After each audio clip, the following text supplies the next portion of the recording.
artists, it's Miss Messer, your friendly neighborhood art teacher.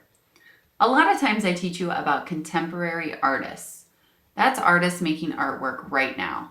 But today we're going to go back in time hundreds of years to talk about something called illuminated manuscripts.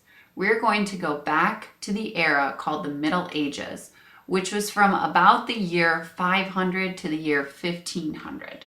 Hundreds of years ago, during this time, before there were computers, before even a ballpoint pen was invented or paper was mass-produced, it was really expensive to print books. And mostly, unless you were really rich, you didn't know how to read or write anyway. But sometimes people like kings or priests did want books, especially books they thought were important, like the Bible. And instead of having them be all words, they wanted them to have illustrations to make them more interesting. Having illustrations on them also helped those who couldn't read understand what was happening. These books were called illuminated manuscripts. Illuminated means that something is lit up, kind of like a Christmas tree. But they didn't have Christmas tree lights, so they used gold paint to make it look like the pages were shimmering. Manuscript means book, but it comes from a Latin word that means written by hand. That's because all of these illuminated manuscripts, hundreds of pages, were written by hand without the aid of technology. The whole book could take, wait for it, up to 20 years to complete. So today, artists, we're going to start by making an illuminated letter. Not a whole book, just a letter. We will use one letter from our name. We will use a theme for our work, and we will bring with us the knowledge of art history to create our own illuminated letters. All right, let's take a look at a couple examples, noticing as many details as you can. So check out this letter X. Notice there's a man on the X, that's true, but there's also a very interesting background complete with patterns. Same with this one. Check out the pattern around the O and in the hole behind the woman. Here we have some figures inside the openings of the letter B, but we also have very intricate patterns on the sides of the B itself.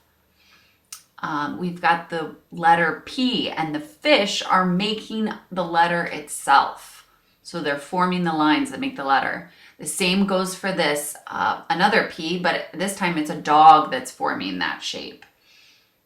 And then here's a great example of a theme. It's the letter B, but we can see it's a theme of flower or garden, and we can see that in the choices that the artist is making. Today we're going to start with an idea drawing to get some of your ideas flowing. This is the first step on your project completion sheet. So I'm going to show you how to complete it so you can make an awesome artwork. Write your name and class code and then choose one letter from your first or last name and write it. I'm going to write M for Messer. Okay, my next step is to practice writing the letter as a block letter in the box to the right. First, I'm going to lightly write out that letter that I chose in its capital form. I'm going to fill the whole box with the letter, but I'll leave a little bit of room around it. Then I'm going to draw a box around the letter that I just drew.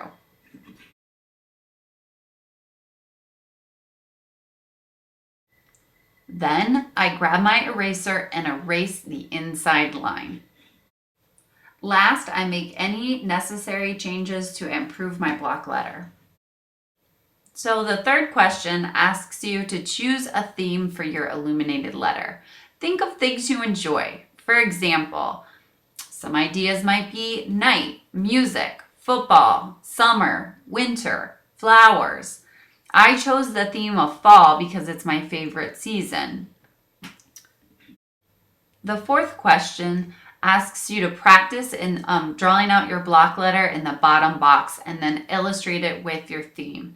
Include a border that makes sense for your theme. So I'm going to start out by drawing the block letter the same as I did before, filling up almost the whole space, starting with that light letter, and then drawing a box around it. Then I erase the inside line. And now I'm free to start adding my theme into my work. I can use the theme of this drawing to tell a story just like the illuminated letters of the past did. Or I can choose to illustrate the idea of something. I'm going to choose to illustrate the idea of fall. It helps me to make a list of things I can draw that go with this theme of fall, like leaves, pumpkins, the color of fall, like red, yellow, orange, and brown. I could draw a scarecrow. I could add parts of Halloween and Thanksgiving, but I decided I want to draw some hills in the background, add leaves to my letter, and add other details to my work. Watch to see how I finish my work. And now you know all the steps to start your own. I am so excited to see how these turn out. Good luck and have fun.